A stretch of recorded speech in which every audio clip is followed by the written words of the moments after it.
Hello, Obooters from around the world. My name is Kais, and I am 11 years old, and I live in Montreal, Canada. Welcome to our Oboot Zoom session, where me and my co-host Jayden, who is also 11 years old and currently lives in Sydney, Australia, will be interviewing our guest changemaker, Claudia Hinterseer, who is based in Hong Kong. Claudia is a senior video producer at South China Morning Post. She uses visual journalism to communicate news and to tell stories about people's passions and social development as they happen. Claudia's work covers a wide range of topics and issues and as such contributes to most sustainable development goals. Jayden and I will ask questions to Claudia about her background, her journey, her work, her skills, and her impact. We hope that you enjoy this session, and I will now be handing you over to Jayden to ask the first question. Hello, Claudia. It's a pleasure to meet you today. I have come to, ask you a couple of questions. So my first one is, how do you like your job as a producer at the South China Post? Hi, Jayden. Yeah, it's really nice to meet you guys too. I really like my job as a producer. Basically, in some way, I'm doing what you guys are doing. So I come up with interesting stories and then I ask people questions. So if you're enjoying what you're doing, then you can kind of see how much I'm enjoying what I'm doing. So besides asking interview questions, I do a lot of like a film, and then I do research, and then I put it all together so that it looks good. And what I like about my job is that it's never the same. Not one day is the same. So I get to meet a lot of people. There's doors that open for me that maybe otherwise remain closed. So I can go inside people's houses, get to meet people, talk to them, sometimes with a translator because a lot of people here speak Chinese. And then I get to be very creative in a way that I can edit. I'm not sure if you guys also edit your own videos, but I really enjoy the editing process where you cut up the interviews and you put the pictures together. So the whole process, and then pushing it out and seeing it being published and waiting if there's response to it. So yeah, I'm really enjoying my job. I find it very varied and very creative, and yeah, I'm having a good time. Okay, so my second question is, what inspired you to have this sort of job? Yeah, that's a really good question. Many things, but the first thing I was inspired by was that when I first saw a really good documentary film that opened my eyes to something that happened in the world, I saw the power of visual communication, and I felt that that was something that I wanted to be part of, and that I felt that that it could be a very fulfilling work life if I would go down that lane and be able to produce these kind of things myself and be able to tell these stories myself. So I was mostly inspired by seeing a really good piece of visual journalism and then wanting to do it myself. Thank you for that. My third question is, what did you enjoy doing as a child? So many things. One of the things I grew up in the Netherlands, in Holland, and I was most of the time I was just playing outside. So I would spend time outdoors with my friends, and depending on the season, we would either like play in the snow, or we would be outside with a ball or running around. So I really enjoyed just being outdoors with friends, and yeah, I think that was like the biggest part of what I would do in my free time if I wasn't going to school. I also really enjoyed going to school. Okay. So what is the process of telling a story? So it all starts with finding a story, right? So that's the most important. You have to find the story, and that depends really on who your audience is. Like, who do you want to tell your story to? And in the case of a visual story, what's very important is that you find the story that's visually interesting. So it needs to, something needs to happen. There needs to be some type of surprise in the story.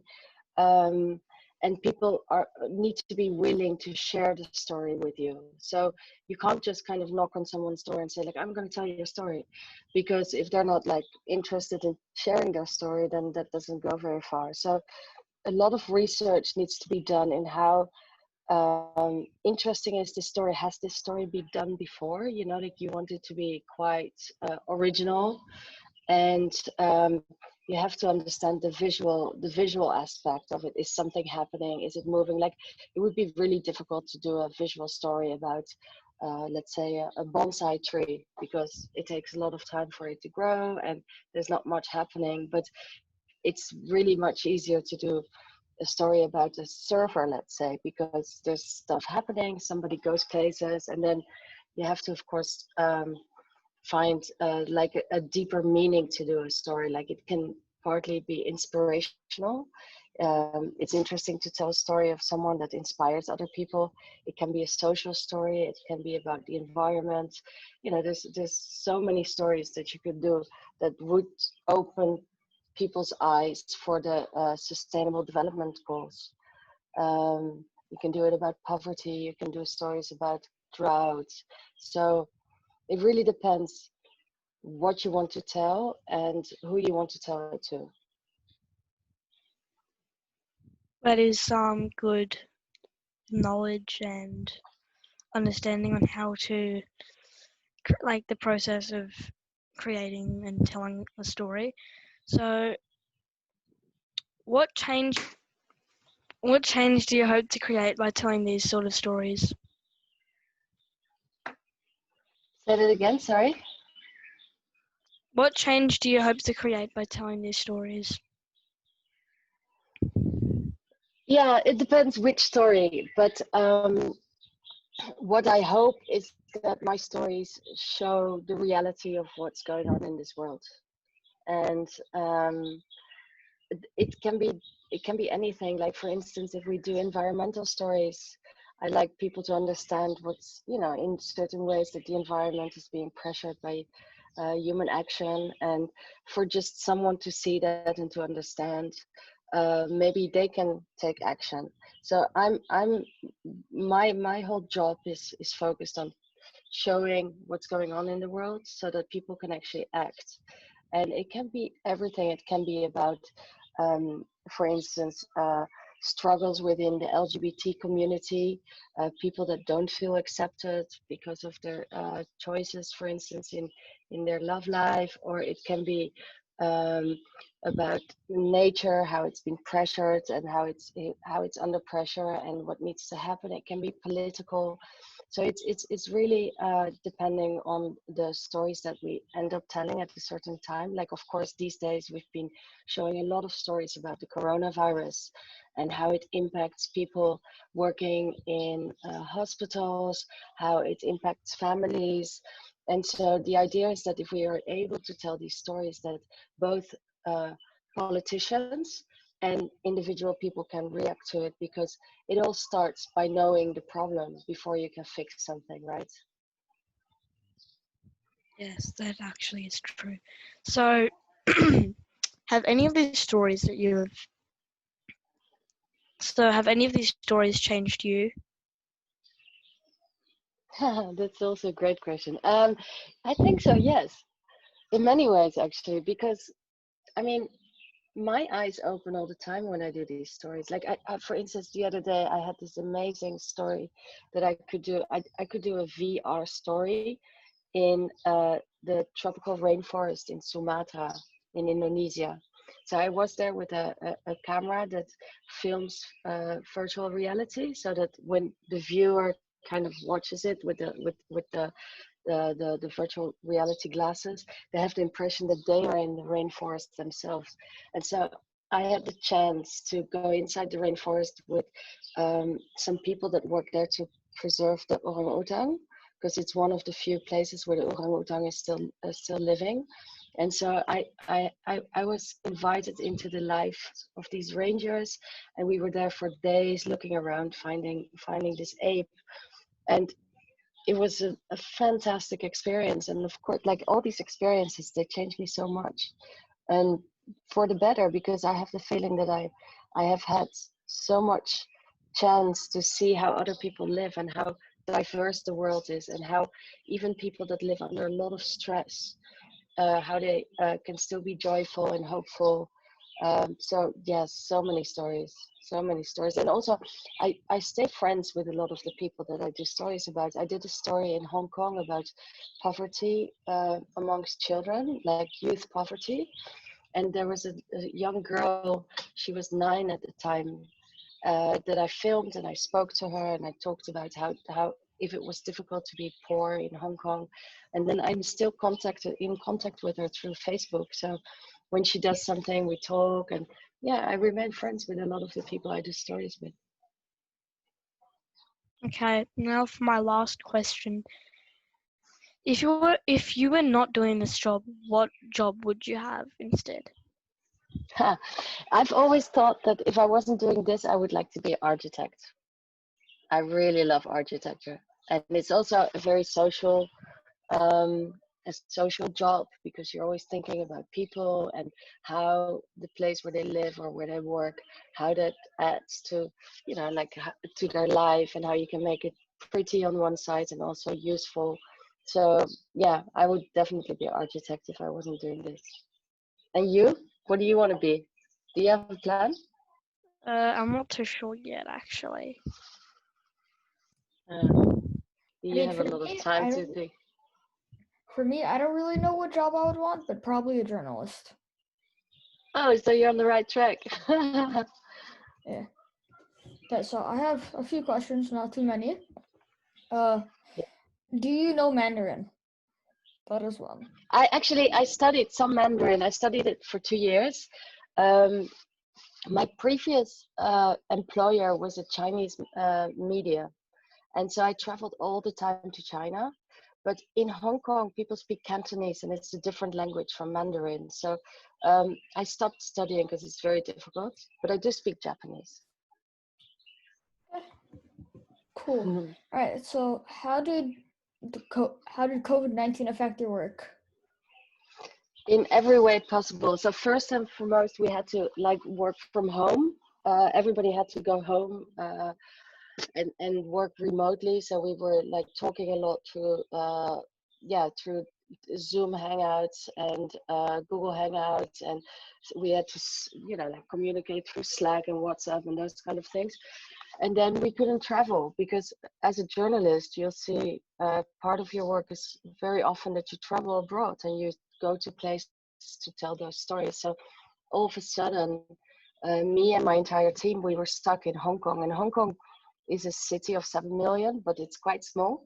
So I think by now, a year on, or like maybe 3/4 of a year on, we've told about every single story we can think of to tell about Hong Kong. So we're waiting for the borders to reopen so that we can travel and go abroad. All right. So what's your favorite like video that you made, like visual journal or whatever?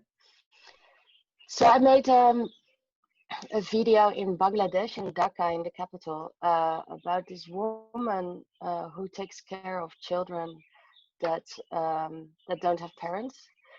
And so she lives in a very small house with 40 children that she raises as if they were her own children. And I really enjoyed hanging out with her. She was a very sweet woman. Hajira, her name is. And that video was seen by millions of people. It did really well. People were very interested in the story. And the story is called A Mom of 40, because she had 40 children. And that's a story that I really, really, really like. All right. And last question. Uh, do you have any advice for people who want to be to do visual journalism? I think if this is something you would like to do, you're on the right track. Like, start doing it. And do you edit your own videos? No. So start doing that. It's not so difficult. And there's a lot of good software out there where you can start cutting your own videos. and go out with your phone, like, or a small camera, or like on most of the mobile phones now you have a quite good camera. So just start doing it, and don't be afraid of the tech, because all the technology is basically pretty straightforward if you just put yourself to it. So I think you're doing great. Like you start to experiment, and by the time that you're done with high school, you probably want to do some internships with publications. So try to find online publications that you like maybe you enjoy, let's see, a certain channel on YouTube, or you enjoy, let's say, BuzzFeed or Vice, or I don't know if there's any channels that you enjoy watching. And then what you should do is kind of just write them an email and say, hey, I'm Kais, and I'm an aspiring journalist, and I want to work with you for a few months to understand how it works. And I'm pretty sure you can find an interesting place to do an internship. But yeah, it's basically just doing, it's accessible for everyone. And the one thing that's important is that you kind of that it gives you energy. And if this is what you enjoy, then you should definitely pursue the career. It's really nice. It's very diverse. And if you ever have other questions, you can always contact me. I can give you a lot of advice. All right. So thank you, Claudia and Jayden, for the great discussion and for everything that we learned today. Thank you, Obootus, for listening to this interview. Make sure to follow us on Instagram and Twitter, and to subscribe to our YouTube channel so you can hear about upcoming sessions with other changemakers. Please also tell your friends about Oboot and share social media links with them. And last but not least, go to www.oboot.co to learn about opportunities to collect digital badges and help us draw down carbon.